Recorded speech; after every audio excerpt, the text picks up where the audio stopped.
Okay, thank you very much. So starting tonight's meeting of the Hidden Extreme Harm Prevention Committee, dated the 17th of February 2022. Beginning by agenda item number 1, apologies for absence. Have you received any apologies? No, Chair. No. Minutes, do we approve the minutes? Are we happy to approve the minutes? Approve? Please. Items of urgent business, haven't we told about any items? No. Declarations of interest, any declarations we've got? Okay, so we'll go to item 5, Community Safety Partnership report on hate crime, please. Thank you, Chair. Good evening, everybody. Thank you. This report was written in order to support you in your role of ensuring the Council is fulfilling its duties regarding Prevent. And in doing that, it's important to acknowledge the links between the Prevent agenda and the monitoring and tackling of hate crime. The comparison of hate crime and Prevent referrals does not imply a causal link between hate crime and extremism. However, the quarterly counter-terrorism local profile does highlight areas with a low proportion of Prevent referrals in comparison to hate crime reports, and they say it's an indicator that there may be vulnerabilities to extremism. So for Thurrock, for the 12 months ending July 21, our rate was 0.1 Prevent referrals to 7.2 hate crime reports. I'm not going to go through the report in detail, as I'm sure you've all read it. I'll just pull out some of the key points. You'll be aware there's 5 strands of hate crime protected characteristics. From October, Essex Police made a change in the recording of hate crime in Essex, where the primary motivation of the perpetrator is directed toward the sex, gender of the victim, and that gender-based hate crime will now be recorded. The Community Safety Partnership proposed that our priority for next year, 22-23, remains as reduce harm to and safeguard victims from hate crime, including sex, gender-based hate crime. I'm sure you might be concerned about the increase of 30% we've seen in reporting. However, it's widely acknowledged this does remain an often unreported crime, and it's seen as a positive by both police and partners. For assurance, the monitoring that's in place for hate crime is daily by Essex Police, and then the inspector completes 8 case reviews a month. These are all now based on hate crime. It's reported fortnightly at the police tasking to review any trends. And as a community safety partnership, we monitor community tensions fortnightly through our locality action groups, which also deal with referrals in relation to victims of hate crime. And hate crime is reported bi-monthly to our executive, which the hate crime officer sits on, quarterly to our Prevent board, and annually through to our Community Safety Partnership Strategic Board.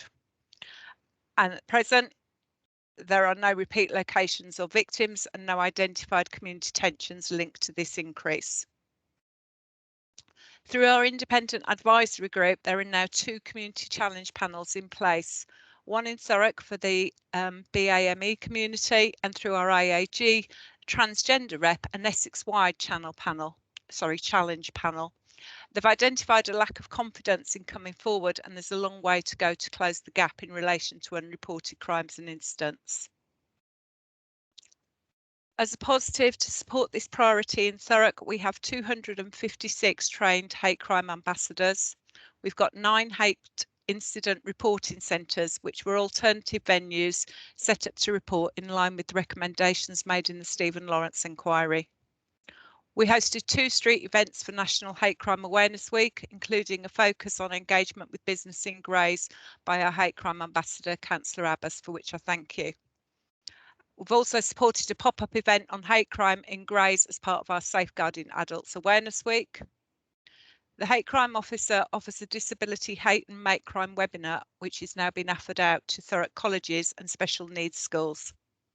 We work locally both with Batias and Thurrock Lifestyle Solutions to support the learning disabled community to report and understand hate crime. A hate crime overview is included within our Prevent training offer, and TransLiving recently delivered training to a number of officers. Fortnightly, the multi-agency meeting where vulnerable people are victims of hate crime can be discussed. Going forward, our key areas of focus will be to promote and monitor the reporting of gender, sex-based hate crime, to continue to raise awareness with our disability communities, to offer training to communities to include licensed taxi drivers. Recently, in an event one evening, we engaged with them and gave them information and literature in regards to hate crime, and it was well received and has identified a need going forward. And then we'll also act on any learnings from the challenge panel that's been hosted by the trans community.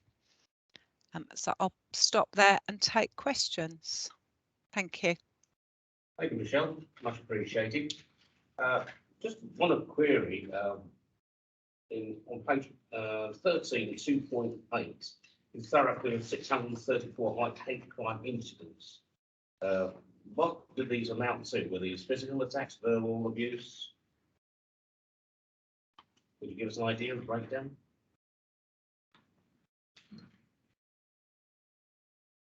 I can do indeed. Sorry, I was just flicking between screens and I'd left myself on mute. So where am I? Sorry, because I've got a detailed PowerPoint open. Let me.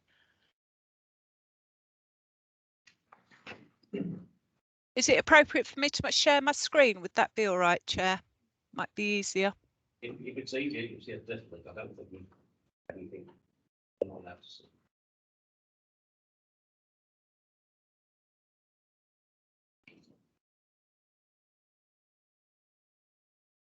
Can you see that okay? It'll have to be enlarged a bit. Yeah, yeah, I'm just trying to do that, but it's not letting me. There we go.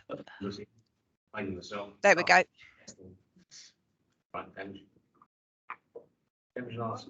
Okay, so mainly public order offences and violence against the person are the two top ones for the last 12 months. Yeah, I see arson in there. You had acts of arson. It's criminal damage and arson, so it will be predominantly criminal damage as opposed to arson. A very peculiar thing. Okay, very peculiar thing. A non-crime. Could you explain a little more what's a non-crime incident is? Yep. So let me stop sharing. I'll come back to you. So all hate incidents are recorded.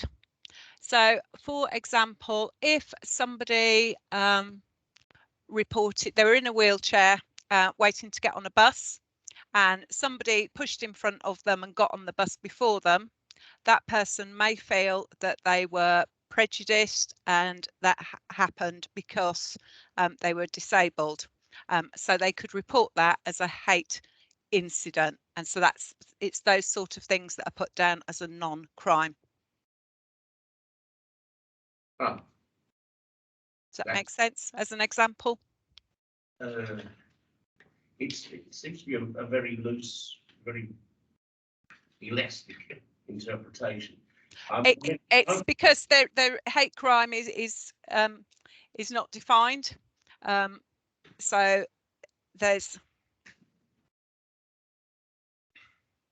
Thought I'd put that in the report, the difference between a hate crime and a hate incident. So the wording is that if it's the person.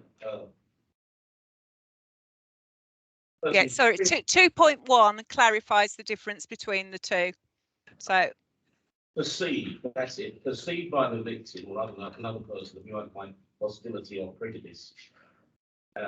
So you could be sort of trying to get to a crowd to get to your wife or children because you're concerned that you lost them or something, and you just push past somebody, and that somebody may, for whatever reason, think that's a hate crime because you just pushed past them.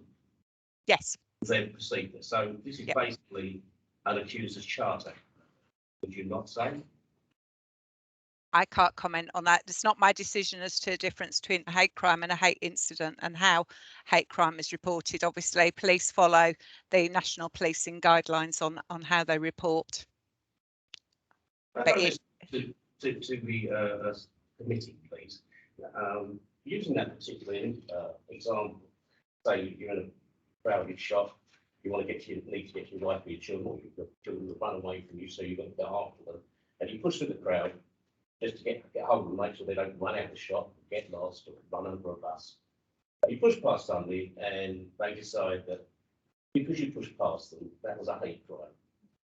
I think I think what happens there is hopefully you would give them an explanation. So I'm sorry, I've got to go to my thoughts on that. The situation could be that if your wife is going to a shop and you're in a wheelchair and everybody is going past you, even though you're using fun, and they're literally pushing you back down the queue, then you're at a disadvantage. No, that's not what I'm asking. Sorry, what were you asking?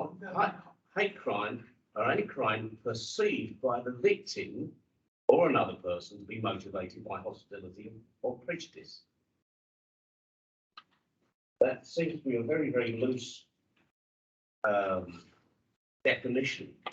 I thought to report something as crime, it has to be sort of an act against it or common law before somebody, because if you say crime, the person can be prosecuted, but if it's incident, then the risk is not this, you can say, yeah, the person shows hostility towards me, but it's not like, abuse me, like commit hate crime by, by verbally abusing, say, yeah, go back to where you came from, or you are black, this or that.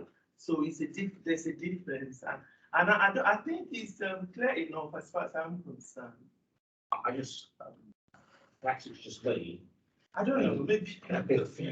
I'll just look at somebody. I remember when I was walking down, this is in the middle of COVID, and my mind was on other things at the time. So I had some things to be concerned about, and walking was quite painful. And I had a woman jogger running on the path towards me. I thought I'd left enough space for her. She ran into the road and gave me a mouthful of abuse because I hadn't moved onto the grass for her. Now, she could have reported it as a hate crime. What about a local shop won't let a traveller in if they perceive that they will steal from their shop? You would call that a hate crime. But this is some perception. But under these guidelines, there's no differential. There's no difference.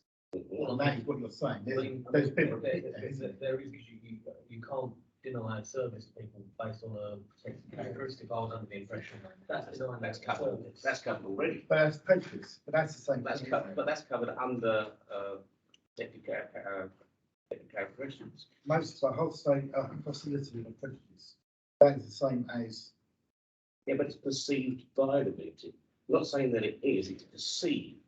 But the shop may be saying that they were shutting. Yeah, Michelle's got her hand up.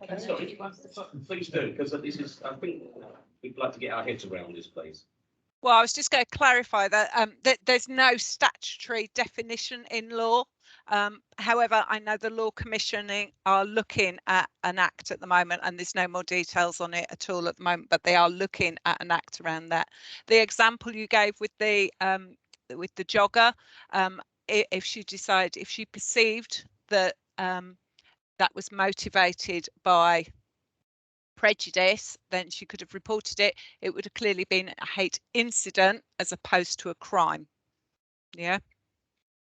But I don't make, I'm sorry, I'm just telling you how it's reported and what that comes through. And, I don't, obviously, it's not a local decision. That's very much the guidance from the National Police Chiefs Council. Councillor Meakin wants to say something. A grey area between a hate incident and what's probably also just known as like bad manners. It's it seems like there's a bit of a grey area there. Okay, Councillor Anderson, want to say something? I agree with the chair. I think a recording of a non-crime hate incident wherein someone perceives hatred taking place it is a tad silly when you think of the examples given here, but it's not something that Michelle can do much of. It's not something we can do much about locally. This is national guidance, so I don't think we can get too caught up on it. I'm with you, Chair. I think it's a bit silly because I don't quite understand what we get out of this. Because if it's perceived hate and there's no due process, you know, we don't work out if each case, you know, has taken place and is a hate incident or a hate crime, then it can't really be used for statistic purposes because we don't know how reliable that those reports are. So I don't quite understand what exactly we'd use it for. I think it's silly, but there's not much we can do here locally about that. If you've got a real problem with it, I'd suggest that you write to the Home Secretary. I think he's already spoken about this and then said that she's not overly keen on non-crime hate incidents. So perhaps an email in her inbox would be the way to go. Okay. Anyone else like to raise any points? I just want to say, you know, obviously on these same points, obviously, you know, if someone is perceiving, you know, honestly, we as a councillor, personally, I would encourage people to report related crimes. So it's not up to the perpetrator to decide, you know, what is a crime and what isn't. It's up to the victim how the victim perceives what is being happened to him or what happened to him. I'm not saying that, you know, particularly on your example, but keeping in mind, you know, our role in Hidden and Extreme Harms Prevention Committee, you know, obviously when it comes to hate crimes, and in this report clearly says that there is very less connection between these two hate crimes and prevention. So neither, I don't think we are in a position, you know, to define who can report what kind of you know, should be considered a hate or not. Obviously, the police, they have their own procedure. Yeah. So whenever you are reporting, so they're not going to arrest someone or do something, you know, or convict them something. So it will go to due process, you know, before they, I think, categorize those things. You know. I really don't know how they. It's very, very grey area, isn't it? Yeah. Just sorry, just briefly. Oh, sorry. Yeah. It was just a really brief comment. Just I slightly disagreed with something Councillor Alice said. They can correct me if I misinterpreted what he said. But you said that it's not for a perpetrator to define hate or it's for the victim. I don't think it's for either. I think in such cases, due process should take place if someone really feels as though you know, this has happened. Due process ought to take place and it should go through proper processes. I don't think it's really for either to stipulate whether it's hate. But you know, with hate, non-crime hate incidents, I don't know what the procedure is because it's not crime. There's no sort of way of going through and working out if the allegation is true, etc., etc. So again, it just goes back to my point that it seems a bit of a pointless thing, but I won't speak much more on it because, you know. Okay. What I wanted to say is that obviously the police, they know how they gather all this information. And it is said that, you know, that each incident, things like crime are often escalate to crimes, and then you cannot miss the cattle. You cannot miss something off and then just go straight for crime, because even when somebody is sort of charged for a particular crime, there's some there's some information that the police can gather that led to that, and that is needed for prosecution, you know, to say that this person has done this so many times, but then now they actually really. Yeah, so to me, I think it is really important that the incident should be recorded still, and also the crime should be recorded and prosecuted appropriately. And obviously, if it's one person being a perpetrator of the incident until it becomes public, then it's by the intention of that person that they really want to commit hate crime. So like I did say earlier, I think it is important to have routine. Yeah, Michelle, there was another question I wanted to bring up. On the breakdown of the figures, we've got 445 racial crimes. Do we have any breakdown of the situation now? Is it all white against black? Do we know if it's black against Asian, or what's the breakdown? The only way I'm thinking is that it would help us to have more detail to target action areas. Sorry, I'm just yeah.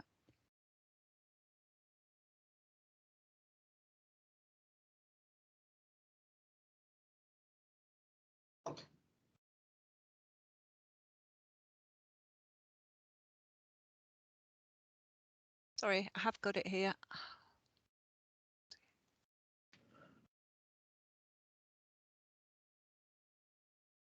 Sorry to do this to you, Michelle. That's fine. I've got it all here. It's just trying to. There we go. Right. The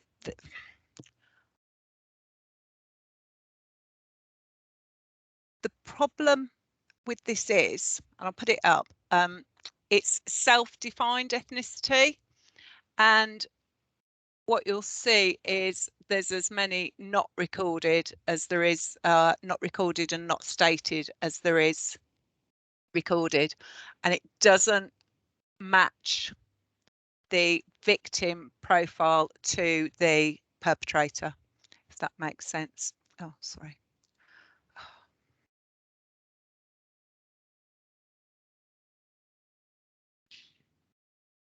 Sorry. There we go. I mean, Michelle, I don't know if we have much impact on the way this data is collected. No, not at all. But it is certainly a priority for Essex Police to improve the recording of the self-defined ethnicity going forward, so that it gives us a better way of being able to look at it and interpret it. Can I just go back to the discussion you were having before about you know, whether we report incidents or not? What's really important about it is about enabling us to identify a pattern, and that enables us to take some action before tensions can increase in an area.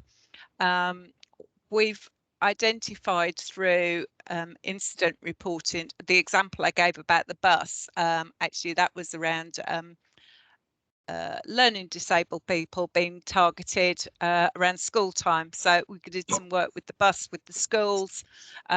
We had an issue in one of the high-rise flats, and we did some work with the concierge there to educate them and encourage their reporting. But we also went and spoke to the school, and we did some leaflet drops around the houses to remind them around hate crime and what it constituted and what the potential consequences were as well. So it's really important to us that we do have that wider piece of data, because it enables us to take action earlier. But here's the ethnicity data, but I say it's the self-defined, and you can see that the not recorded is 87 and the not stated is 69. So it becomes quite you know, it's not the best data for looking at. I can't really see, Michelle, is that a table? So you've got white, black, etc. So is that, I think I can just see the top there, that white says 90. Is that 90 white perpetrators of a hate incident or 90 white victims of a? No, this is all victims. Perpetrator, yeah. Right. Okay, can I just? I'm jumping before my. No, yeah. So I have a question. I have another question. Yeah, sure. Councillor Abbott, so. You've forgotten your question, haven't you? You're getting older, mate. Like, just like me. You want to go? Councillor Abbott. Michelle, thank you for your report. And you know, I've been coming back to you regarding Tilfield all the time previously. Yeah. I wanted to ask you, it's on page 16, you know, the activities that you're doing to address these. The 8 incident reporting centers to be honest with you, I've not heard of this before. And I wonder how widely is that publicized? And then what form, what form does that operate?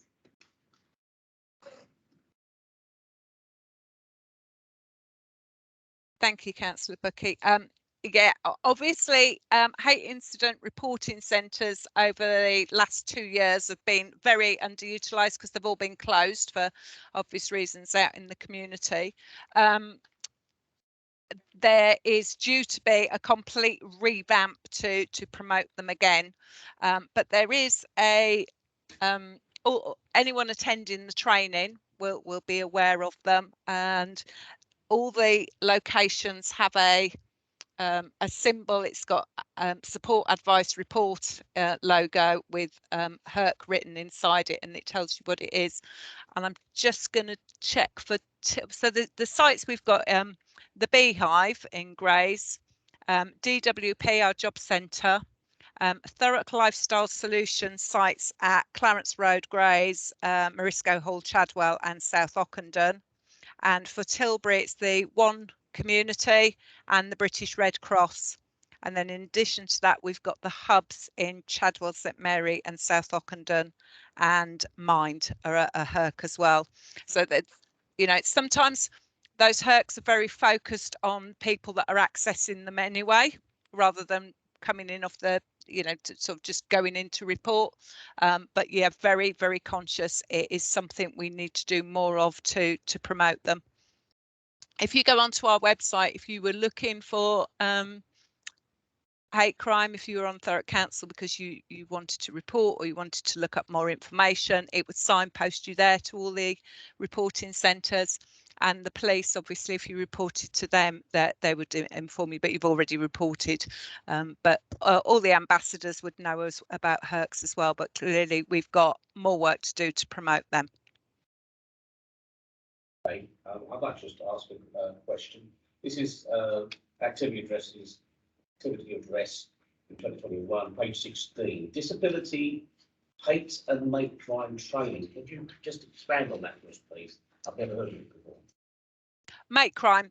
So also very often referred to as cuckooing, but in this instance where it's hate crime, it's very much about learning disabled.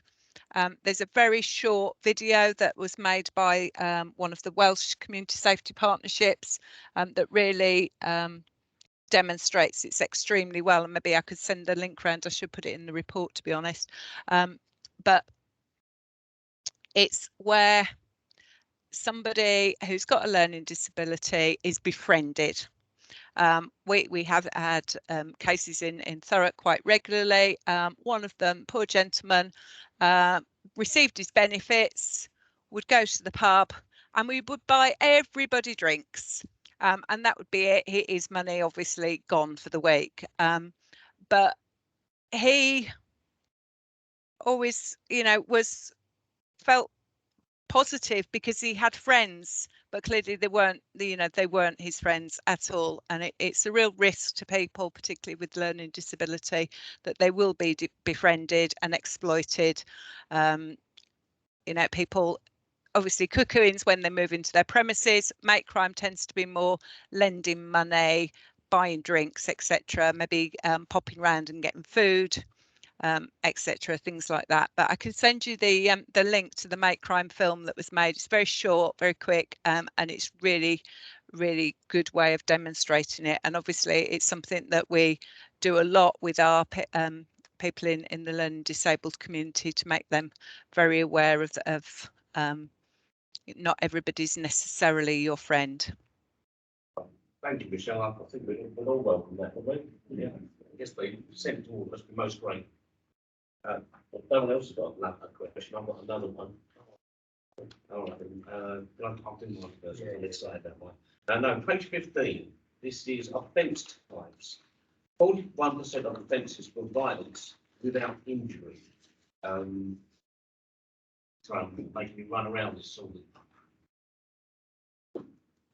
Page 15, it's right at the bottom, offence type. 41% of offences for violence without injury.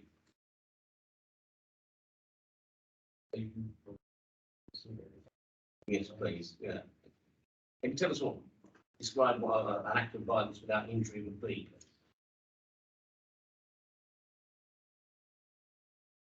I can't hear you. I wasn't speaking. I'm sorry. Look, can I get the exact definition for you, please? Because if I'm going to talk to it, I will probably get it wrong because I'm not a police officer and I don't, you know, I will put the exact definition for you so you get the full, you know, official descriptor in law rather than me waffle around it, if that's all right, please. Thank you. I'm sorry. I just want to understand what these things are. Councillor Anderson, wants to ask a question? I just wondered if you could speak a little bit more detail on the locality action groups. And I think you mentioned earlier that when it comes to community tensions, you use data from these hate incidents, hate crimes, etc. But with specific focus on identifying community tensions, I just wondered if you could speak in more detail on how these locality action groups work. Yep, so we've got 2 locality action groups, each of which meet monthly, so two a month, one for the east of the district, one for the west of the district. They are attended by community policing teams, housing officers, the housing antisocial behaviour team, adult safeguarding team, local area coordinators, I think who else, the hate crime officer, and housing associations are invited and will come if they've got a concern or a case they wish to discuss. And we take referrals where we've got vulnerable victims who are being subjected to either hate crime or antisocial behaviour, and have reported to any of those agencies, and those agencies feel that there is a benefit to sharing more information wider and that it needs a response wider than a single agency. Sorry, the other key player around the table is the mental health team. They were set up on the back of the death of Fiona Pilkington.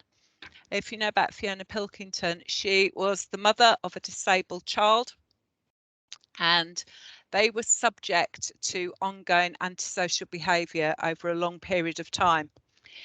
Each report on its own was deemed low level and no action was taken. However, this was sustained, it was repeated, and it was constant.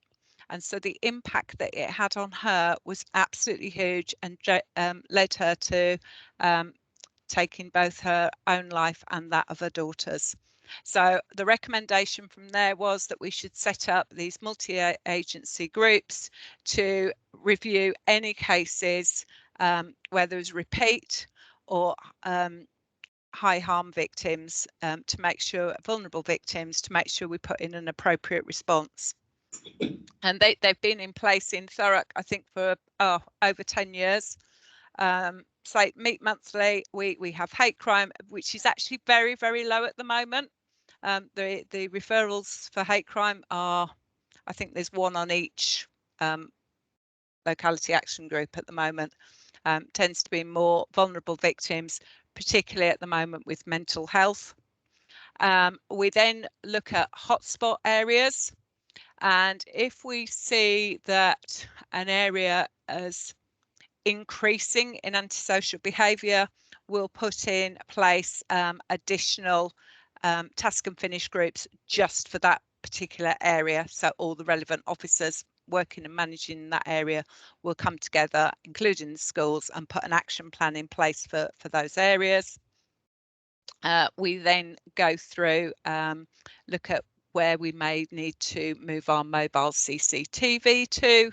We look at any offenders that have been released from prison or are due to be released from prison for intel sharing purposes. And the other thing we do is monitor community tensions. So basically it's just a check of all partners, any concerns, anybody you know, worried about any particular areas, and we would discuss them there. So when we've had leafleting, as some of you are aware, quite recently we had patriotic alternative leaflet in an area that was discussed, and to make sure that who else was aware of it, had there been any more concerns that we hadn't picked up on, but for officers on the ground to be aware that that was a potential for attention. Hopefully that answers that question. Okay, thank you, Michelle. Councillor Adams? Thank you, Chair. Thank you, Michelle. You know, this report is about hate crime and social media, and obviously you had mentioned earlier all hate crimes are not linked to extremism, but we know a lot of these extremist organizations, so they target the people, you know, through social media. So can you please elaborate what are we doing in terms of social media and how we can protect our people? So I think what you're referring to is the grooming that goes on over social media, rather than the racist comments that you would see on social media, are you? And that's really just about educating parents and children of the risks of being exploited and groomed online, and that's in relation to both extremism and gangs and child sexual exploitation, etc. So it's much wider than one thing there. There's some really good websites available. Educate Against Hate is one, and we promote that constantly to schools. When we went into lockdown last year, and obviously there was a concern that children had much wider access to online, and were spending much more time in their rooms, we sent a lot of information out through the schools to parents to be aware of there. Does that answer your question? Sorry, no. Councillor Round? Thank you, Michelle. Just picking up on the stuff you do within schools. Obviously, COVID got in the way a lot of the stuff that we were doing, and we were really proactive beforehand. And the feedback from the local schools was brilliant. The next safe and all this stuff was doing. We've got plans to go back in there and do more education activities with them. Okay, so all the education programmes for schools in regards to community safety are through the Essex County Fire Rescue Service. They've got a large programme on offer across both primary and secondary schools. One of the offers includes hate crime, and they are, you know, constantly promoting themselves to schools and are free. So free resource, and they've been delivering it online at the moment. The other big event that Thurrock has always done is the walk online roadshows, where the year 5s and 6s pupils used to come out from all the schools, go to the Civic Hall and have a 2-hour presentation from the two Johns, who are, you know, absolute experts in their field around online exploitation, but also the Youth Offending Service used to stand up and give a presentation as well. We built that in to include county lines and knife crime. Obviously, that's one thing that hasn't happened over the last couple of years. That's always organised by the local Safeguarding Children's Board. They are in the process of organising one at the moment, and it will be virtual, and that will go out to years 5, 6 and 7. I think that was the 3 years, because they are the ones that have obviously missed out on it due to COVID, and the year 5s coming through. And the children and young people's officers or the community safety officers from Essex Police will deliver an input around gangs, knife crime, as well as the online safety. And hopefully the two Johns, I have asked previously for them to include exploitation to extremism as well, to put that in there, but obviously at an appropriate level. And the Let's Talk About It handbooks have just gone out to all schools. I think it's 15 copies gone to all the schools for distribution to governors. Thank you. Thank you, Michelle. There was just one last question. This is on 2.9, page 14.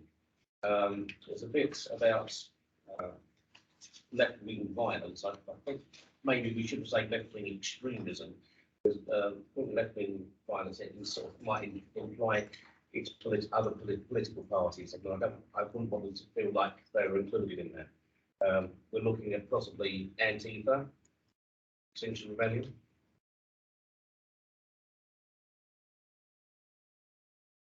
I'm so sorry, my phone started going off during that and I didn't catch the question. I've got 2.9 in the left wing bit. What was the question? Sorry, apologies. I'm just a little bit concerned about the wording there, left-wing violence. It's actually left-wing extremism, not necessarily like the middle of the road people who vote Labour, because that's the last thing I would ever want. I would accuse them of. It is. You're quite right. Apologies. And actually, it's the counter-terrorism local profile that came out for Q1. I think the one before last. Has made that differentiation for right wing and said it's extreme right wing, but not made the differentiation for the left wing. But you're absolutely correct that should be the terminology that's used, and apologies for that. That's quite all right. Can I just sort of clarify in mind which groups we're talking about? I'm talking about BLM, Antifa, Extinction Rebellion, those groups, or are there other ones? They're not classed as extremists, miss. Extinction Rebellion was I thought Extinction Rebellion was because of the disruption they did to roads, railway networks.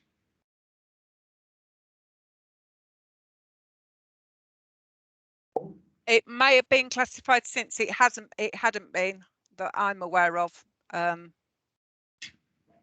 Okay. Could you give us a list, not necessarily now, but that later, what these left-wing groups are, please? Sorry. Why would sort of animal rights extremists or environmental extremists be classed as left-wing extremists? I mean, they might not necessarily be left-wing. I don't understand why they would be under that category. I don't understand that because they're not, you know, they could be right-wing extremists. I don't understand why it's under that category. So That's taken from the Centre for the Prevention of Radicalisation Leading to Violence, and it classes left-wing and says such as violent acts committed by anti-capitalist groups, and also includes violence by animal rights extremists or environmentalistic groups. You've done a good job to find a right-wing environmental extremist, to be honest. So I get what you mean, but yeah, it just doesn't seem like it would necessarily be. It's probably too complicated on the third.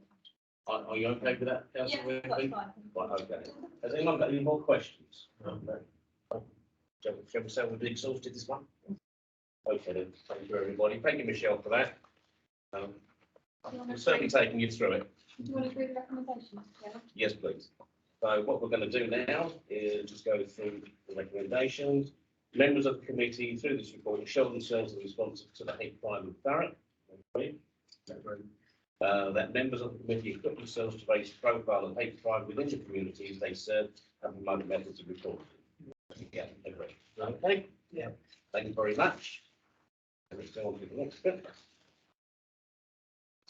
Work programme. why I've let Michelle on there today. Why ask Michelle a question? Can you take another question from Michelle? So go back to this, yeah? All right. Oh, these do. That's too late. Oh, sorry, let's do that after. Community Safety Partnership Report, it can be done. Item 6, work programme 21 to 22. Let's have a look.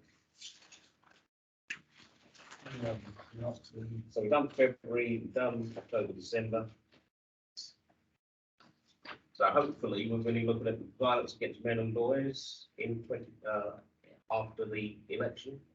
yeah, those four all for after the election. Yeah. Yeah. Does anyone want to add anything else specifically? 2 and 4 on there are what I was interested in, so I'm happy with it. Yeah. That's Ricky. Anything else?